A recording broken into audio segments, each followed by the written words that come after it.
Good day. It's good to have you with us again, and we'll continue our study or our survey. Well, I guess I shouldn't use the word survey of the prophetic history found in the Old Testament, prophetic and pious histories as found in the Old Testament.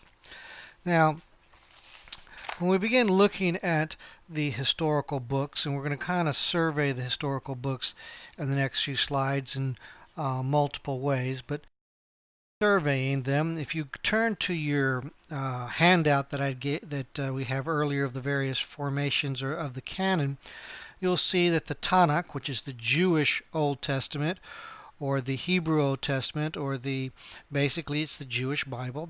If you remember that the Tanakh had three divisions, and the three divisions were the Pentateuch, or the law called Torah, and then after that you had the prophetic literature, and after that you had the writings. So you may remember the three divisions of the Hebrew canon from being mentioned back at the beginning of this course when we were talking about the process of canonization. And so when we look for in the Tanakh, we don't have a division called historical books. And so we have to ask ourselves, where are the historical books found? Well, if you look at the prophetic section, you'll find that the prophetic section has two divisions. And as you see before you, they're the former prophets and there are the latter prophets. Now, the former prophets, you look at those names: Joshua, Judges, Samuel, Kings. Does that sound familiar?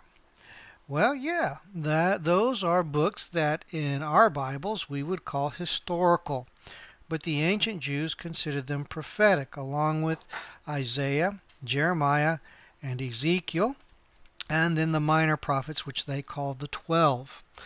And so here you find that they had a different concept of their writings. In fact, they viewed even historical writings as being prophetic.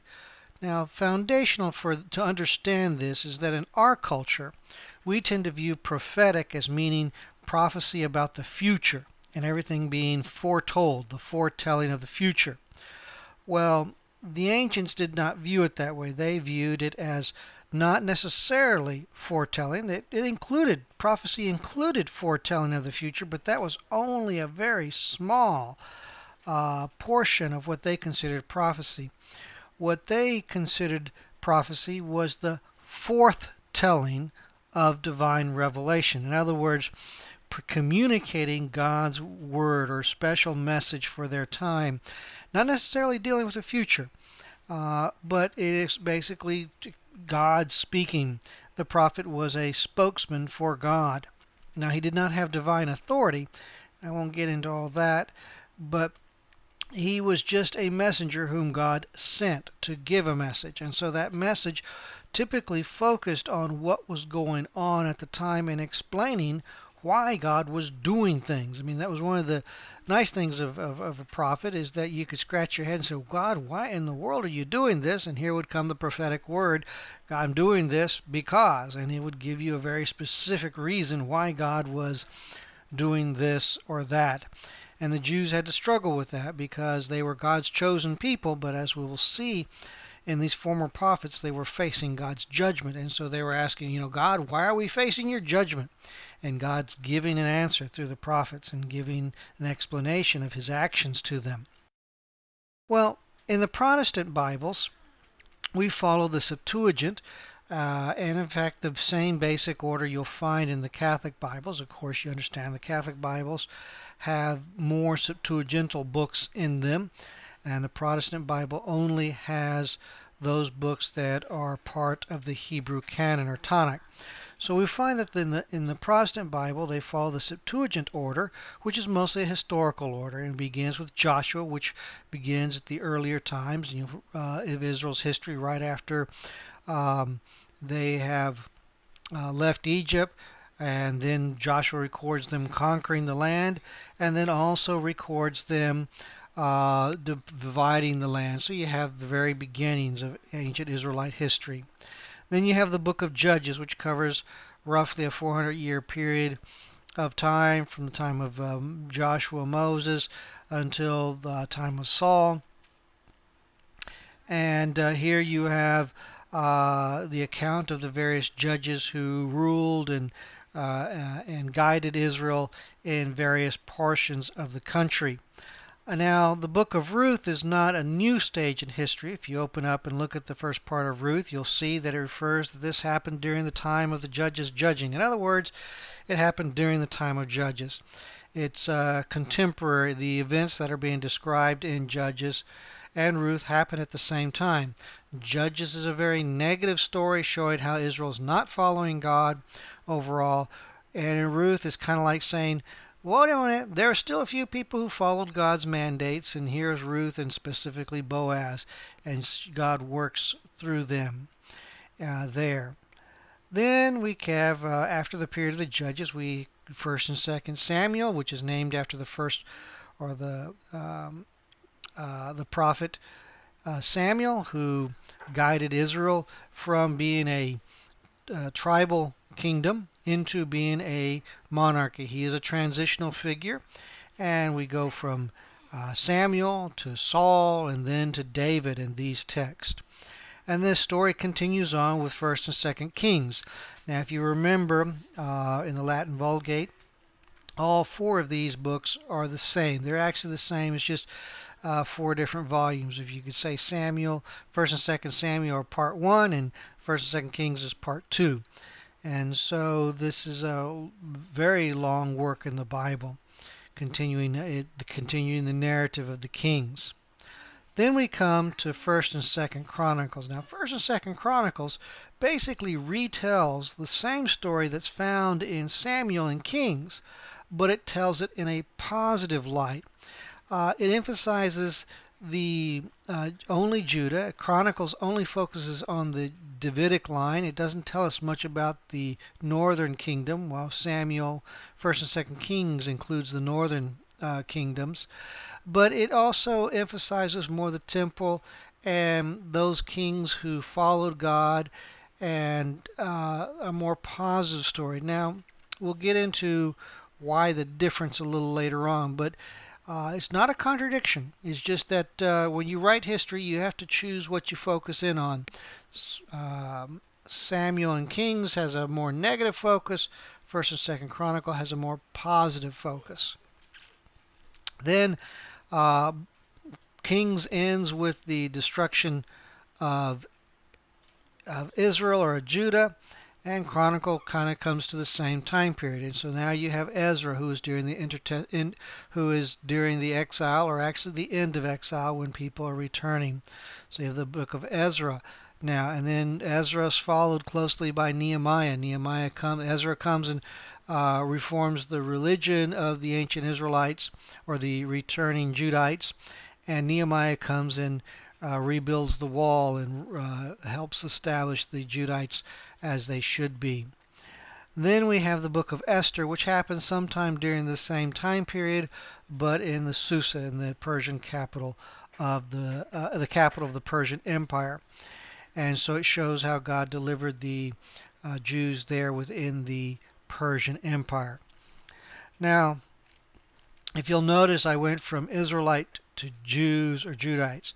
You see, Israelites is basically the term that we apply to the peoples of the tribes and people of Israel before the exile, and Judites is a term that we apply to the people after the return, because the return was to the province of Judah.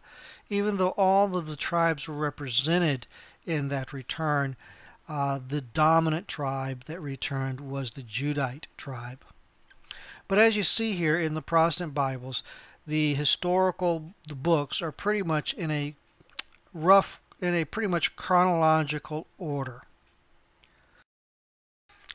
Now, the grouping that I'm going to be emphasizing in this class is actually a thematic grouping that mirrors what is shown through the Jewish Tanakh. If you'll remember, the Jewish Tanakh has the former prophets, and then you have the latter prophets. And so you have to ask yourself, where are the other historical books in the Jewish Bible? Well, the other historical books are found in the writings, like Chronicles is in the writings. Sometimes Ruth is found in the writings. Ezra, Nehemiah, and them are found in the writings portion of the Jewish Tanakh. So, but that actually breaks the historical works into two different themes, or two different groupings of themes that you can be identified here. The first theme is, we're going to call it the prophetic histories, because they're classified in the Jewish Bible as prophetic works, and that would be Joshua, Judges, 1st and 2nd Samuel, 1st and 2nd Kings. Now here you see the this particular presentation, and here when we look at the prophetic writings, is God basically explaining to the nation who is just now getting into exile, why he has destroyed them. He's explaining why he has punished them. He is explaining the all that he is doing to them and why he is doing it to the nation. He's basically saying, folks, you did not live up to my commandments. You did not live up to the covenant, and you're doing all sorts of other things, worshiping other gods, and you were defaming my name. And as a result of you finally got to the point that I just could not allow you to continue. And so you were destroyed, just as prophesied in the book of Deuteronomy. Now, the other books, which we will call the Pious Histories, are Ruth, 1st and 2nd Chronicles, Ezra, Nehemiah, and Esther, are different. Their themes are more positive. Here you have God saying, is talking to a people who are in a state of weakness and who see themselves as not being able to take care. They finally have come to the conclusion that no, we don't have the strength to defeat the world. We are not on top of the world. The world doesn't revolve around us. And they're sitting there wondering, God, do you really care about us? And these messages are written to people who are humbled. And God is saying, I will be faithful to my promises. I will restore. I will build you up. You may think of yourselves as being nobodies, but I will make you into a somebody, and I will provide for you. So the theme of the Pious Histories is much more positive than the prophetic. A couple of notes before we go on and wrap up the prophetic history. Note, and this is a play on terms, note that the prophetic history is identical to the Deuteronomistic history as identified by Martin Note. So note that. Next thing, and go on a little further, it is identical to the former prophets as found in the Tanakh. So Martin Note was seeing something that the formation of the Jewish canon really wanted us to see. And it seems to be this prophetic history. And all of these histories trace the history of Israel as a failure of Israel to maintain the Mosaic covenant. And so again, these books are, and notice it's the Deuteronomy is the book that kind of precurses it, and you have Joshua, Judges, 1st and 2nd Samuel, and 1st and 2nd Kings. These are the books that are included in the prophetic. Within these writings is this continuous cycle or challenge that is found. It's typified in the book of Judges with this cycle of apostasy and deliverance. In this cycle of apostasy and deliverance, everything's going well in Israel, and they're prospering, things are going well, and they start deciding, hey, I can get away with this. I mean, I can live my life as I see fit. And God's not going to make a difference. After all, I have such a big savings account and I have so much credit that I can do pretty much what I want. And so they begin leaving God and following other ways and becoming like the Canaanite population around them. Well, then God, as a result, removes from them his protective hand. And so the next thing that happens is suddenly oppression comes upon them. That oppressor, usually a foreign force, comes and begins dominating them and requiring them to pay homage to them and uh, uh, pay their hard-earned worked money toward this oppressor, and they just are debilitated by the pressures that the oppressor brings on them, in that he takes away their strength, and basically they're living to strengthen him, not to strengthen themselves. So as a result, they begin to they begin to realize their distress, and they begin to realize, hey, we are in trouble. We have not been following God. So then they will appeal to God, and the people will come and start saying, God, please save us. Please save us from the disaster that we're in. Please save us from the economic problems that we're having. And they will appeal to God for salvation. And then God sends to them a deliverance. He sends a judge who comes and delivers them.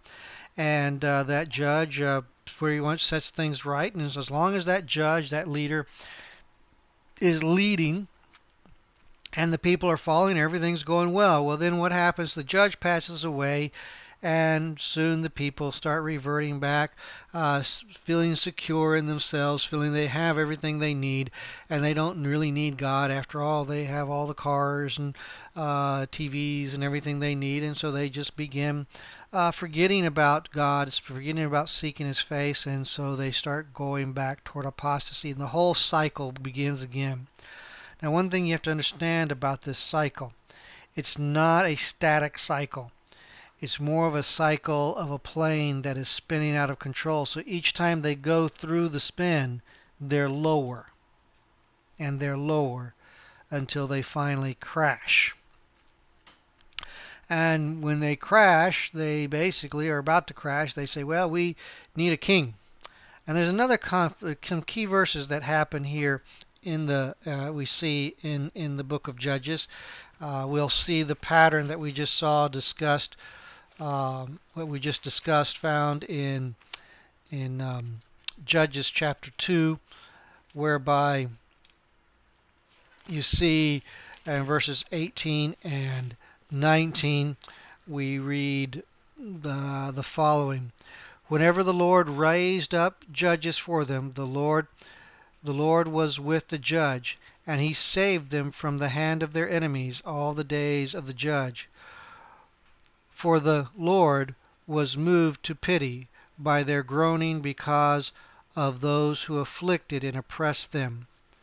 But whenever the judge died, they turned back and were more corrupt than their fathers, going after other gods, serving them and bowing down to them. They did not drop any of their practices or their stubborn ways. In other words, you see that's the conclusion of that pattern that's being described here. They just did not turn back to God.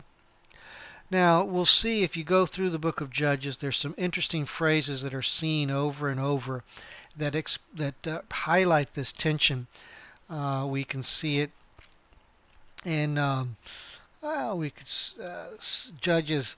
Let's just go to Judges chapter 17, verse 6. And you see this phrase that shows up. In those days, there was no king in Israel. Everyone did what was right in his own eyes. And so you see this challenge they're going throughout, and you see this tension that the people are going off and just doing what was right in their own eyes.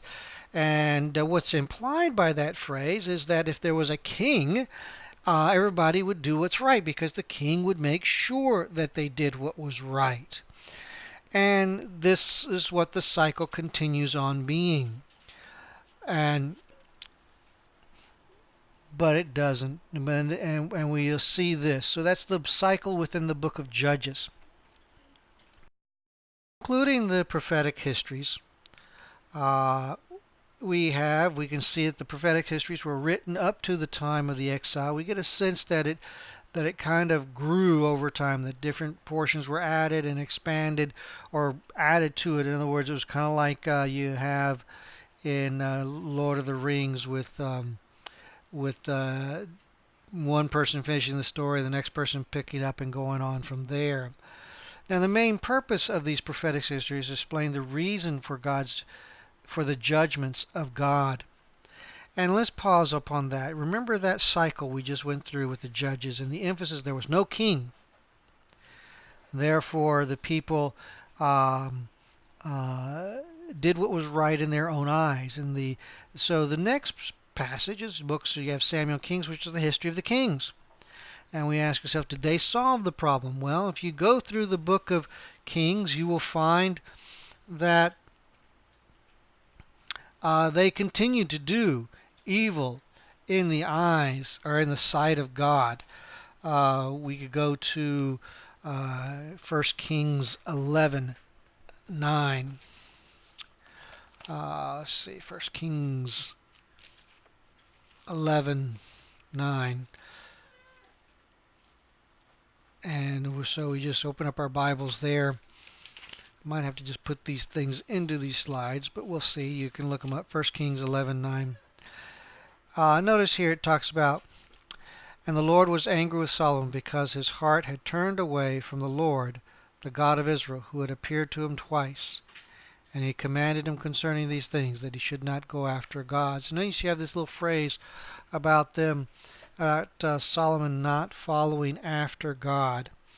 What we get throughout, we find that the kings, you'll find the statements throughout Samuel and Kings, is that the kings did evil in the sight of the Lord, or did evil in the King James, I think it says, did evil in the sight of God, over and over again. And that reminds us of Deuteronomy chapter 31, verse 29, which says, where we're reminded by where Moses makes a statement in chapter 31, verse 29, "For I know that after my death you will surely act corruptly and turn aside from the way that I have commanded you. And in the days to come evil will befall you, because you will do what is evil in the sight of the Lord, provoking him to anger through the works of your hands." And so you have this tension throughout these whole works, throughout the whole works of these tensions. People doing what's right in their own eyes. Well, then they decide, well, let's have a king. They do what's right in the eyes of the king. The problem is, the king may not be doing what is right in the eyes of the Lord. And that's what we always have to be careful with, because oftentimes we seek to glorify ourselves by doing what's right in our eyes, or we seek to glorify our leaders by doing what's right in their eyes, without realizing that those things may not be right in God's eyes. And so by the very work of our hands, we are actually incurring judgment and not blessing. And that's kind of the message of the prophetic histories. Then the last reason for these prophetic histories is that they give the background for the pre-exilic prophets. You have through this history, as we're able to place Jonah, we're able to place Isaiah and Jeremiah and Hosea and Amos, and all the prophets are given their historical context through the prophetic histories. And that's another reason for calling it prophetic history.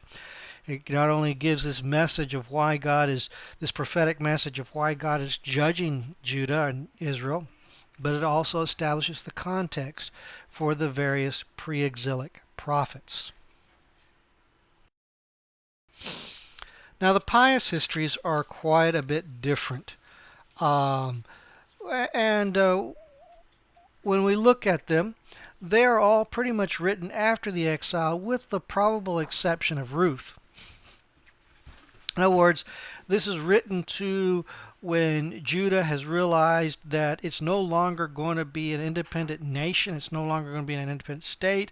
It seems to be destined for the next foreseeable future of being only a province of the Persian Empire, and not even an important province of the Persian Empire, only a minor province in the backwoods of of the hills. So like we could say a small county in the backwoods of West Virginia somewhere. Oh, sorry, I hope nobody's here from West Virginia. But anyways, you get the point. They're not the New York City. They're not where it's happening. They're in the backwoods. The world considers them to be nobodies. And so in these works, the pious histories are written mostly after this time period, and God is basically telling them, He's giving them assurance of His promises. Yes, I will restore. Yes, I will make you a great nation. Yes, I have not forgotten you. And we kind of see that even with Ruth, whereby here she is in a foreign land by herself, and yet God prospers her in that situation. And we kind of see this when we compare some things about this. But just to remind you, it reassures the people that if they seek God, He will provide in spite of their past failures. You know, God is not a God who dwells on the past. He is a God who is willing to take us where we are and transform us. He is not one to leave us where we're at, but if we will let Him, He will transform us from a state of weakness to the glory of His Son. But as we continue here, what we see happening in these pious histories is that God assures the people of the definiteness of His promise. You know, they're looking around and they're saying, you know, God, you promised that there'd be an eternal king, David. We don't even have a king anymore. And that's something that's kind of interesting, because if you compare 2 Samuel 7 with 1 Chronicles 17, again, we have two passages that are almost identical in their report. In fact, Chronicles is basically just a rewrite of Samuel and Kings, except a more positive one. If we go to 2 Samuel chapter 7, this is where God gives His covenant to David, and He promises to David that He will establish a dynasty, a Davidic dynasty that will rule forever. And this Davidic dynasty will be one from David's own children, or from David's own loins, or one of his children. And God makes this promise in 2 Samuel chapter 7, 2 Samuel 7, verse 14. It says, I will be to him, that's David's descendant, a father, and he shall be to me a son. When he commits iniquity, I will discipline him with the rod of men, with stripes of the sons of men. But my steadfast love will not depart from him, as I took it from Saul, whom I put away before you. So here we see that in 2 Samuel, the Davidic covenant is a conditional covenant that says, I will punish. And then we come to 1 Chronicles chapter 17 for the version of this promise that is given to Israel after the fall. Now you have to understand that at this point in time there is no more king over Judah. There is no more Davidic line. The Davidic line has disappeared completely. Well, Zerubbabel's there, but he is just a governor at that. The Davidic line is no longer really ruling over Judah. It's just kind of a, you know, he's a mid-level administrator. He's not in charge. And you have this statement in 1 Chronicles 17, verses 12, 13 and following. It says, I will be to him a father, and he shall be to me a son. Now, we've heard that, correct? We'll continue. I will not take my steadfast love from him, as I took it from him who was before you. But I will confirm him in my house and in my kingdom forever, and his throne shall be established forever. In accordance with all these words, and in accordance with all this vision, Nathan spoke to David. Now what you see here is that the promise is made more absolute. You know, they're looking around and saying the promises no longer exist. There is no more king of David. There is no more royal lineage that is ruling.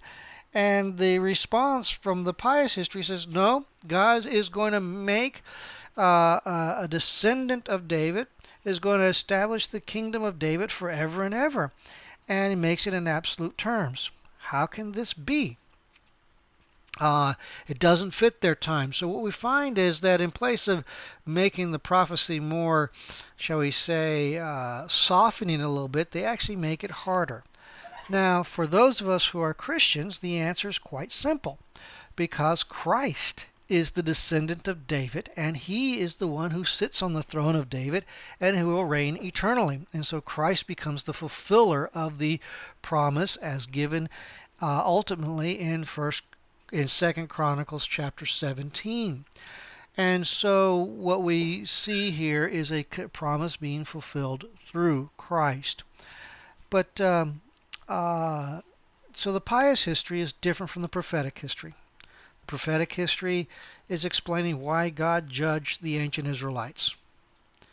The pious history is saying, even though you have been judged, even though you have suffered harshly by the hand of God, he will restore. In fact, he will make his promises even more sure to you. Well, I hope you've enjoyed this presentation, and I hope to see you at the next one. Take care. Lord be with. Bye.